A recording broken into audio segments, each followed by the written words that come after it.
Hello good morning. कैसे हैं आप लोग? उम्मीद करते हैं कि बेहतरीन होंगे, जबरदस्त होंगे। एक नए एनर्जी, एक नए ऊर्जा के साथ आज हम लोग पढ़ने वाले हैं 11वीं क्लास के लिए। 11वीं क्लास का जो सेकंड लेक्चर है, आपको हम सेकंड लेक्चर में आज मिलने जाएंगे। आज मिलेंगे आप लोग मात्रा के साथ हम, ठीक है ना? तो चैनल सब्सक्राइब करने की बिल्कुल जरूरत नहीं है। आप पहले आराम से चीजों को देखें, अगर समझ में आता है, अच्छा लगता है, तब आप चैनल जरूर सब्सक्राइब करें, शेयर भी करें और लाइक भी करें। तो आइए हम मिलते हैं यहाँ पे यूनिट मात्रक। आज प्यारा प्यारा से बात करेंगे। आज आप लोग देखा जाएगा मात्रक, मात्रक के प्रकार, मात्रक की पद्धतियां, ठीक है? अगर समय बन जाता है तो और भी कुछ उसमें देख लिया जाएगा। तो बिल्कुल चिंता करने की जरूरत नहीं है। हम तहे दिल से, मोहब्बत से, प्यार से, एकदम धीरे धीरे हल्के हल्के देखिए, पक्का करते हैं, गर्दा हो जाएगा एकदम। तो आप लोग को हम दिखाएंगे यूनिट यानी कि मात्रक दिखाएंगे। ओके, मात्रक में सबसे पहले हम जानने का प्रयास करेंगे सर कि आखिर मात्रक होता क्या है। बहुत बेहतरीन चीज है, बहुत खूबसूरत पॉइंट है। और आप लोग को हम, जैसे कि कल आप लोग को हमने बताया था कि एक आधारी आधारी राशि और व्युत्पन्न राशि, तो उसमें हमने मात्रक के बारे में जिक्र किया था कि जिन चीजों को हम मेजर कर सकते हैं मेरे भाई। आप सिंपल, पहले मात्रक बताने से पहले हम एक दो पॉइंट की बात करेंगे आपसे। जैसे कि हम बोले कि मात्रक मतलब कि मापना होता है, मतलब कि जिसमें हम किसी वस्तु को माप सकते हैं या मापते हैं, उसे क्या बोलते हैं? हम लोग मात्रक बोलते हैं। बात समझ में आ रही है? जिसमें हम किसी वस्तु को माप सकते हैं या मापते हैं, वह उसका मात्रक होता है। जैसे कि लंबाई को सर हम मीटर में मापते हैं, मीटर में, तो लंबाई के मात्रक मीटर हो जाएगा। अब लंबाई को तो किलो में तो आप माप नहीं सकते हो ना मेरे भाई, है कि नहीं? किलो में तो माप नहीं सकते हो। लंबाई को आप न्यूटन में तो माप नहीं सकते हो। लंबाई को आप पास्कल में नहीं माप सकते हो। कहने का सिर्फ, क्या कर रहा है बंदा, कहने का सिर्फ एक मतलब है कि जो मात्रक होता है हम उसको उसी के रूप में मापते हैं। जैसे लंबाई को मीटर में, मीटर के बहुत सारे रूप हैं। उसे कुछ छोटे छोटे नन्हे मुन्ने प्यारे बच्चे हैं। रावणा खानदान था ना जी, जैसे रावण का खानदान था, वैसे ही सब मीटर का खानदान होता है। वैसे ही हर जितना मात्रक, जैसे कि किलोग्राम हो, उसका भी खानदान होता है। हर चीज खानदान होता है। जैसे हम मीटर का बात करते हैं, चूंकि मीटर आपको कहीं बेहतरीन समझ में आ जाएगा, क्योंकि यह एक ऐसा मात्रक है मीटर जो आपको कहीं ना कहीं आपको मिला ही होगा। हमको जहाँ तक यकीन है कि आपने सेमी के बारे में जरूर अध्ययन किया होगा, क्योंकि यदि आप 10वीं क्लास में आप अगर बोले तो क्षेत्र मिति पढ़ रहे होंगे, तो वहाँ पे सेमी वगैरह के बारे में बहुत सारी बातें आती हैं। एमएम की बात आती है। एमएम होता है, मिलीमीटर होता है कि नहीं, किलोमीटर होता है। बहुत बड़े बड़े मात्रक होते हैं, बहुत छोटे छोटे मात्रक होते हैं, है ना? तो कहने का मतलब है कि माइक्रो, सेमी वगैरह बहुत छोटे छोटे बड़े बड़े होते हैं। तो इसमें खानदान है, तो ये इसका रूप हुआ। तो माने हम जिसमें किसी वस्तु को मापते हैं वही कहलाता है मात्रक। किसी, अब देखिए, किसी को नहीं, जो फिजिकल क्वांटिटी है उसी को मापेंगे। अब मान लो कि मान लो कि हमको दर्द हुआ है, तो आप पूछिएगा कितना किलो दर्द हुआ है, तो मतलब क्या मन में आएगा भाई? तू ही बताओ क्या आएगा भाई? दर्द किलो मापोगे? कहोगे ना को मीटर दर्द हुआ है। इज वेरी टेंशन वाला मैटर है। तो बहुत सारी चीजें हैं जिसको माप नहीं सकते, उसे बोलते हैं नॉन फिजिकल क्वांटिटी। वो फिजिकल क्वांटिटी में नहीं आता है, वो भौतिक राशि है, ये नहीं है। तो भौतिक राशियों को मापने के लिए जिस मापक का प्रयोग करते हैं, आप उसको मानक बोल सकते हैं, स्टैंडर्ड वैल्यू, मानक या मापक। किसी भौतिक राशि को मापने के लिए जिस मानक का प्रयोग किया जाता है उसे हम बोलते हैं मात्रक। उम्मीद करते हैं बहुत खूबसूरत से समझ में आया होगा। अब हम एक चीज का ध्यान देंगे। जैसे मान लो कि सामने जो बोर्ड लगा हुआ है, मान लेते हैं कि बोर्ड की लंबाई 5 मीटर है। तो किसी वस्तु को मापने के लिए दो फॉर्म का होना बहुत जरूरी है। इसको बोलते हैं मैग्नीट्यूड, यानी कि परिमाण, और ये बनाता है इकाई। इसको आप हिंदी में बोल सकते हैं क्या चैप्टर इसका? मात्रक। किसी, यदि हम किसी वस्तु को मेजर करना, मापना हो, तो उसमें दो चीजों का ध्यान देना बहुत जरूरी है। ये आपका न्यूमेरिकल वैल्यू होता है, यह आपका यूनिट वैल्यू होता है। जैसे आप 5 मीटर बोल दिए, तो चीज़ समझ में आ रहा है कि अब जो भी बोल रहे हैं 5 मीटर बोल रहे हैं, सामने वाला बकचोद नहीं है, वो चीज़ों को समझेगा, रजिस्ट करेगा और बोले कि नहीं 5 मीटर के बारे में बात हो रहा है। यदि मान लो कि दूसरा एग्जाम्पल लो, मान लो कि आप मार्केट में चले गए, आप आलू की दुकान पे गए, ध्यान दीजिएगा, आलू की दुकान पे गए और आपने सिर्फ उसको बोला 5 आलू, चाहे आलू की दुकान में बोला आलू 5 बोल दिए। अब वो सामने वाला क्या समझ में आता है, ये आलू बोल रहा है 5, क्या बोल रहा है वो, 5 ग्राम मांग रहा है ना, 5 किलो मांग रहा है, 5 क्विंटल मांग रहा है, 5 टन मांग रहा है, 5 ट्रक मांग रहा है। समझ में नहीं आ रहा। अगर वो खुल के बोलते कि अपने को 5 किलो चाहिए, अपने को 5 बोरी आलू चाहिए, अपने को 5 ग्राम आलू चाहिए, अपने को 5 ट्रक आलू चाहिए, तो सर बातें समझ में आ रही हैं। तो आई थॉट, मेरे कहने का मतलब कि मात्रक को किसी भौतिक राशि को मापने के लिए जो हम जो मात्रक का प्रयोग करेंगे सर, उसमें इकाई का होना सर बहुत जरूरी है। विदाउट इकाई के सर ये समझो कि विधवा के समान है। आप समझ सकते हैं, अगर आप 5 बोलने के बाद उसका कोई निष्कर्ष नहीं निकल रहा है जब तक उसमें हम कोई मात्रा ना लगा। जैसे बोला हमने 5 kg आलू चाहिए अपने को, तो आपने सर रखा कि नहीं आलू जो है कितना की चाहिए, 5 kg चाहिए। उम्मीद करते हैं बहुत खूबसूरत समझ में आया, कोई डाउट नहीं होना चाहिए। तो सर हमने आपको बताया सर मात्रक क्या होता है, कि जिसमें किसी भौतिक राशि को मापा जाता है या उसको मापने के लिए जो मानक होता है, मानक स्टैंडर्ड वैल्यू, उसी का नाम होता है मात्रक। आप उम्मीद करते हैं लिख लिए होंगे। और फिर हम बढ़ेंगे कि जैसे एग्जाम्पल जब मैंने सर 5 मीटर लिया, तो 5 मीटर में 2 वैल्यू, एक का परिमाण है, ये इकाई हो रहा है, तो परिमाण और इकाई दोनों का होना सर बहुत जरूरी है, एक दूसरे की वजह से कोई मतलब ही नहीं होगा। जैसे मान लो सेकंड दूसरा एग्जाम्पल लेते हैं, मान लीजिए फिर आप आलू की दुकान वाले पास बोले, आप बोलेंगे न्यूटन, आलू न्यूटन, क्या न्यूटन मतलब क्या, अब बोला केजी, क्या केजी, वाट केजी। तो कहने का मतलब दोनों एक दूसरे के पूरक हैं सर, ये एक दूसरे के बिना रह ही नहीं सकते, बहुत मोहब्बत करते हैं ये। इनकी मोहब्बत की मिसालें इतनी है कि ये एक पल भी जी नहीं सकते हैं अलग होकर। उम्मीद कर रहे हैं कि बातें बेहतरीन समझ में आ रही होंगी। तो अब हम पॉइंट की तरफ आगे बढ़ेंगे, ठीक ना। तो अब हम देखेंगे मिर्च के आने वाला कहाँ है।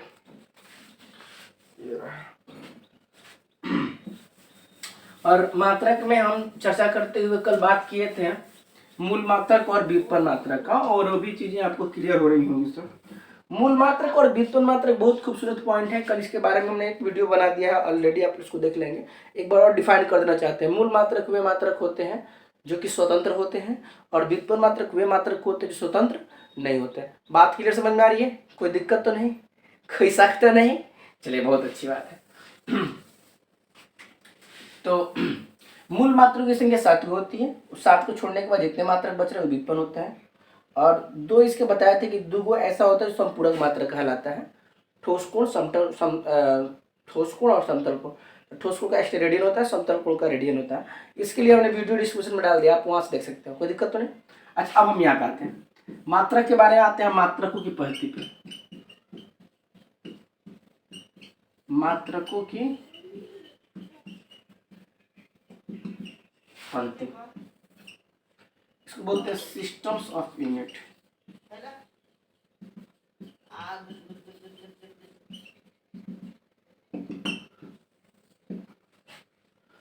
अभी हमने बताया कि सर मात्रक 2 प्रकार के होते हैं, मूल मात्रक और विधि, लिख दे रहा था कि आप कंफ्यूज बिल्कुल ना करें। इसका हमने वीडियो चूंकि ऑलरेडी बना चुका है, इसलिए इसमें आप जोड़ेंगे तो कुछ फायदा नहीं होगा। मूल मात्रक और व्युत्पन्न मात्रक, ये मैंने 2 होते हैं। फिर एक बार बता दें कि मूल मात्रक स्वतंत्र होता है, जिसके लिए किसी दूसरे की जरूरत है ही नहीं पड़ती है भाई, और भाई जो व्युत्पन्न मात्रक होता है स्वतंत्र नहीं होता है।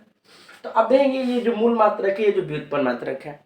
अब क्या होता है कि जब हम मात्रकों की पद्धति पढ़ते हैं तो इसमें चीज चल के आती है कि जो मात्रकों की पद्धति होती क्या है, आखिर सिस्टम्स ऑफ यूनिट होता क्या है।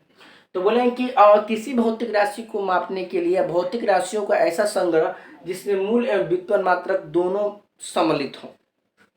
हेलो, ध्यान देंगे, भौतिक राशियों का ऐसा संग्रह जिसमें मूल मात्रक एवं व्युत्पन्न मात्रक क्या हो, एक दूसरे से सम्मिलित हो, तो उस मात्रकों को हम बोलते हैं मात्रकों की पद्धति, या उस प्रक्रिया का नाम होता है मात्रकों की पद्धति। अब मात्रकों की पद्धति अलग अलग सिचुएशन या अलग अलग दशकों में अलग अलग देशों के द्वारा अपनाया गया, ठीक ना। तो आगे कुछ जो मात्रक की पद्धति में जो कुछ महत्वपूर्ण है हम उस चीज को देखते हैं, ठीक ना, जो आपके लिए बहुत बहुत जरूरी है। बकवास चीजों को देख के आपका टाइम वेस्ट नहीं करना है। ओके, तो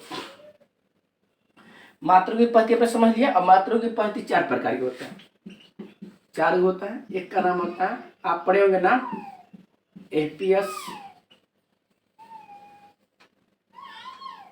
सिस्टम, इसको बोलते हैं हम लोग फुट पाउंड सेकेंड।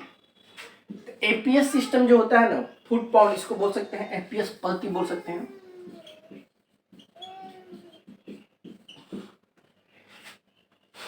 तो एफपीएस पद्धति का जो पूरा नाम होता है, ये होता है आपका फुट पाउंड सेकेंड। एफपीएस पद्धति जो होता है, ध्यान देंगे, फिर एफपीएस पद्धति का पूरा नाम जो होता है फुट पाउंड सेकेंड होता है, जिसमें लंबाई को हम मापते हैं किसमें, फुट में, द्रव्यमान को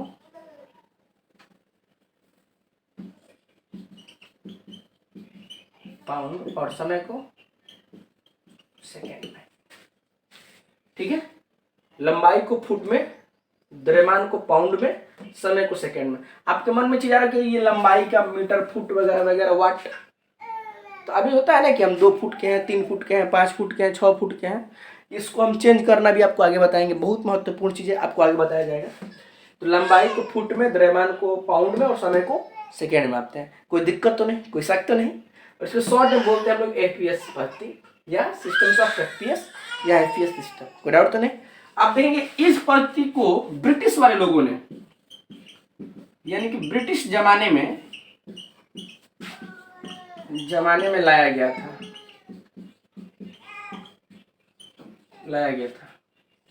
ब्रिटिश जमाने में लाया गया था, या ब्रिटिशों ने इस पद्धति का विकसित किया, जिसमें वो लोग प्रयोग करते थे। तो ब्रिटिश के जमाने में इसका प्रयोग होता था, इसलिए एफपीएस पद्धति को हम लोग ब्रिटिश पद्धति के नाम से भी जानते हैं। कोई दिक्कत तो नहीं। एफपीएस पद्धति को हम लोग ब्रिटिश पद्धति के नाम से जानते हैं, ठीक है। आते हैं दूसरा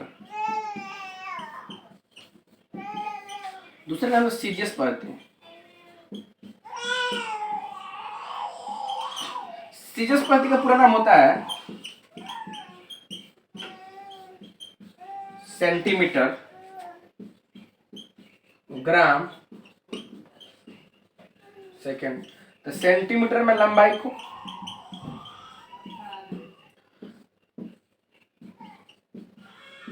द्रव्यमान ग्राम में और समय को सेकेंड में।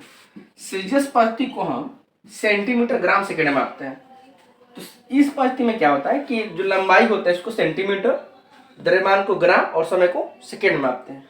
अब ध्यान देंगे कि इस पद्धति को शॉर्ट में हम सीजीएस पद्धति बोलते हैं, और इसे हम बोलते हैं आपको मीट्रिक पद्धति के नाम से जानते हैं।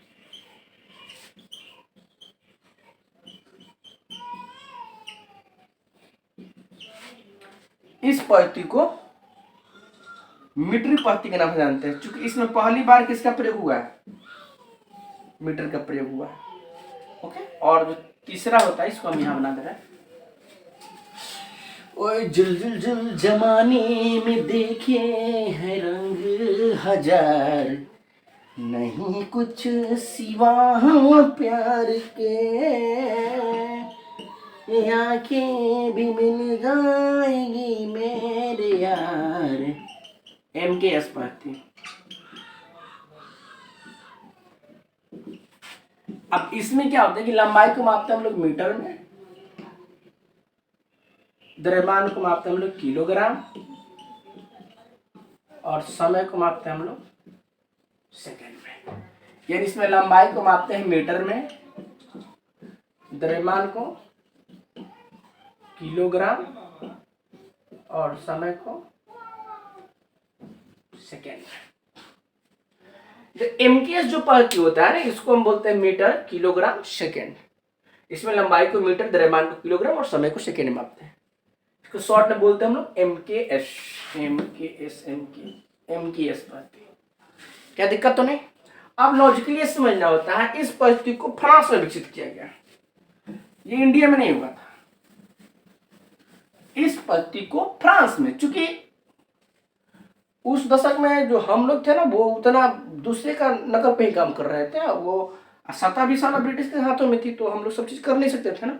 तो फ्रांस पद्धति, इसको हम बोलते हैं फ्रांसीसी पद्धति। क्वेश्चन आता है आपसे, फ्रांसीसी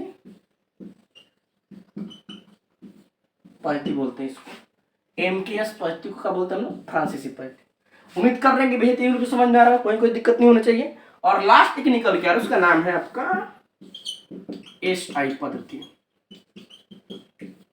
तो आप देखिए थोड़ा सा बात करेंगे इन दोनों में, चूंकि एक दूसरे के बहुत सिमिलर है, लगभग सिमिलर है। देखिए इस परिस्थिति में क्या हुआ कि लंबाई को मीटर, द्रव्यमान को किलोग्राम, समय को सेकंड में मापा गया। और जो ऐसे 1960-70 के दशक में एक इंटरनेशनल सम्मेलन किया गया, ठीक है। तो 1960-70 के दशक में इंटरनेशनल सम्मेलन में यह बताया गया कि लंबाई को मीटर फिक्स किया जाता है, द्रव्यमान को किलोग्राम और समय को सेकेंड। 1960-70 के दशक में इन चीजों पर यह निष्कर्ष निकाला गया कि इसका बहुत सारे भी मात्रक हैं। तो मूल मात्रक में सारे मात्रकों का अभी कंक्लूजन निकला हुआ नहीं था, कुछ ही का निकला हुआ था। जैसे कि ये 5-6 निकला, हाँ ये 3-4-5 थे, लंबाई, द्रव्यमान, समय, विद्युत धारा और ताप, ये 5 ही थे। अब 5 थे तो एक बाद मान लीजिए कि मूल मात्रक में और भी 2 आते हैं ना जी, ज्योति तीव्रता और पदार्थ का परिमाण, इन चीजों का ऐड नहीं किया गया था। तो 1960-70 के दशक में एक प्रकार से फिर वैज्ञानिक समूह बैठने के बाद आपस में सम्मेलन, बातें हुई। तो बात होने के बाद क्या हुआ कि 2 चीजों को इसमें जोड़ दिया गया, पदार्थ का परिमाण और ज्योति तीव्रता को। और फिर बोला गया कि नहीं, अब आप जो है कि लंबाई को द्रव्यमान में किलोग्राम, लंबाई को मीटर में, द्रव्यमान को किलोग्राम में, समय को सेकेंड में, ताप को केल्विन में, विद्युत धारा को एम्पियर में, ज्योति तीव्रता को कैंडेला में और पदार्थ के परिमाण को मोल में मापा जाएगा। इसका एक अंतर्राष्ट्रीय सम्मेलन हुआ, इसलिए इस पद्धति का पूरा नाम होता है इंटरनेशनल सिस्टम ऑफ यूनिट। अंतर्राष्ट्रीय लिखो ना, अंतर्राष्ट्रीय पद्धति इसको बोलते हैं हम लोग, लो लिखते हैं इसको, इंटरनेशनल सिस्टम ऑफ यूनिट, है ना। मैंने इसमें क्या हुआ कि इसमें सिर्फ 3 और 2 और भी थे, मैंने आगे चल के इसको पद्धति में तो 3 को परिभाषित किया सब, 2 को जोड़ा सब, लेकिन 2 अभी छूट रहा था। तो मैंने जो छूट रहा था उन चीजों को इसमें जोड़ दिया गया। तो जोड़ने के बाद हो गया क्या, अंतर्राष्ट्रीय पद्धति। तो इस पद्धति का नाम क्या होता है, इंटरनेशनल सिस्टम ऑफ यूनिट। उम्मीद कर रहे हैं चीज समझ में आ रहा है, कहीं कोई दिक्कत नहीं होनी चाहिए। अब आगे चल के जो SI पद्धति हुआ, ये काफी व्यापक पद्धति हुआ, बहुत विचार स्मरणीय पद्धति हुआ। इसका प्रयोग पूरे मतलब कि बहुत अधिक स्तर पर किया जाने लगा। तो आगे चल के हम लोग इसी पद्धति को अपनाएं और पूरा देश जो है कि इसी पद्धति का प्रयोग करता है। और दूसरी बात आपको बता दें कि यदि आप भौतिकी में अगर आप न्यूमेरिकल पर महारत हासिल करना चाहते हैं, आप लोग को मन में हो कि सर हर बार वीडियो में न्यूमेरिकल की बात करते हैं, न्यूमेरिकल पर अभी कुछ लाते नहीं। मेरे भाई चिंता की बात नहीं, पहले थोड़ा बेस स्ट्रॉन्ग कर लो, बहुत पढ़ना है फिजिक्स को, बहुत। अगर आप फर्स्ट ईयर का फीस पढ़ोगे तो 2 साल लग जाएगा सर खाली फीस को पढ़ने में, ठीक ना, 2 साल लग जाएगा सर, अगर एवरीडे क्लास चले तब भी, ठीक ना। इस बहुत इसकी जो एक्सपेंडिंग क्षेत्र है बहुत बड़ा है, तो चिंता की बात नहीं है। तो कहने का मतलब है कि जब भी आप न्यूमेरिकल को सॉल्व करते हो तो न्यूमेरिकल को सॉल्व करने में ये जो पद्धति है बहुत महत्वपूर्ण भूमिका निभाती है। सीधी सी बात बोले